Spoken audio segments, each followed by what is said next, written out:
Grabe. Be, sino ba yung mahal dun sa atin dun? Natakot ako ah. Hindi ko alam. Basta nakita ko nakaputi siya tapos mahaba yung buhok. Buti na lang naka-blue ako. Buti na lang maikli yung buhok ko. Pero kinilabutan ako doon. Girl, sino ba namang hindi? Malapit na kaya mag-Halloween. Tsaka, ang ganda na talaga yung spooky season, be. Pero, speaking of kilabot, may kilabot story ka pa?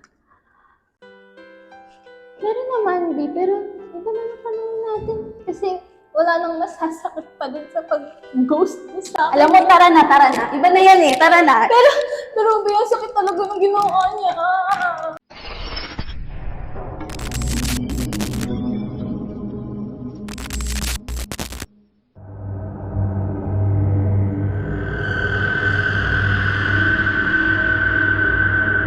May kasama ako dyan, pero nandun siya sa malayo.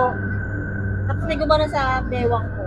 Yung, ng best friend ko, nasa hospital, parang ano siya, parang nag-aagaw boy sa hospital yung ng kaibigan ko, yung best friend. Ay, yung best friend, nanay ng best friend ko.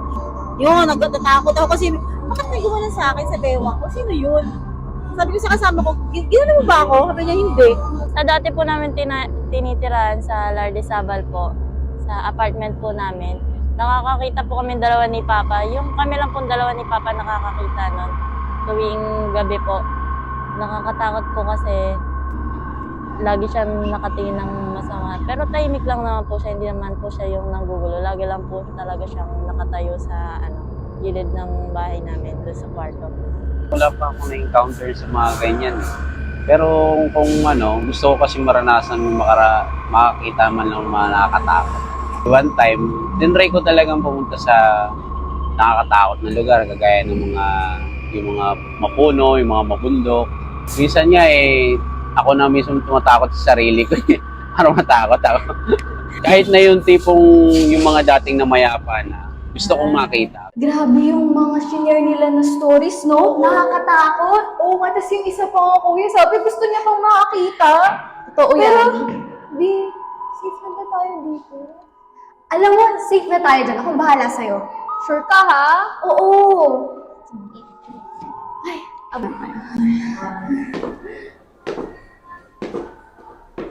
Then, on the count of 3, takbo ha? Mhm. 1, 2. Hoy, akala ko ba sa 3? Uy, teka lang, may kwento nga ako eh. Ay?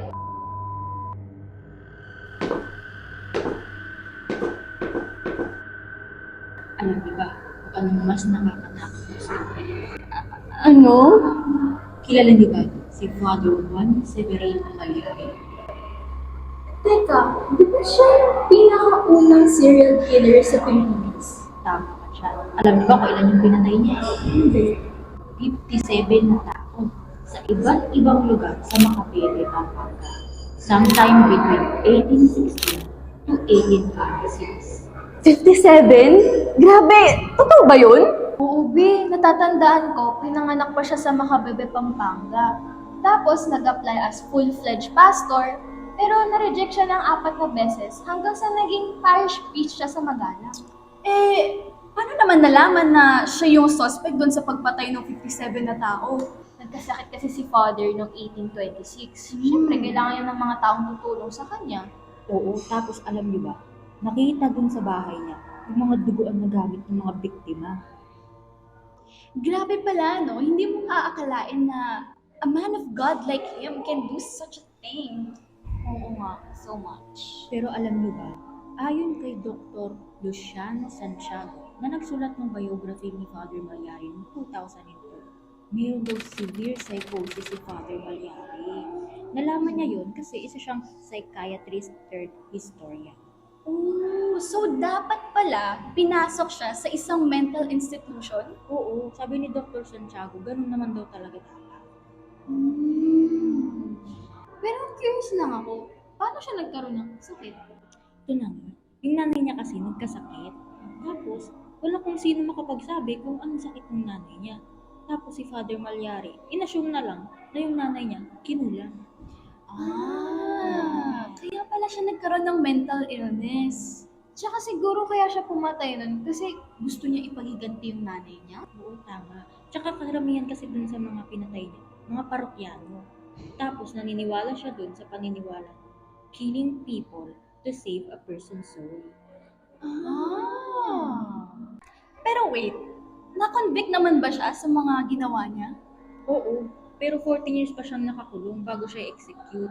Tapos alam niyo ba, binitay siya and making him the first Filipino priest executed by the Spanish colonial government. Pero B, sa tingin mo, may mga serial killers pa kaya dito sa Philippines? I mean, siguro, baka wala lang nakaka-discover, di ba?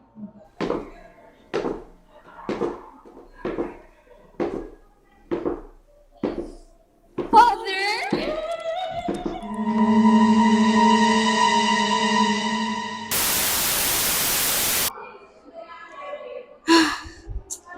Bagsak na naman.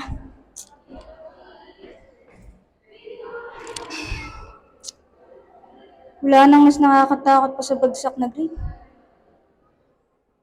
Ikaw, anong kwentong horror mo? Besides sa Ginaws Tenya, ano pang horror story mo? What talaga po? Oh my God! Scary!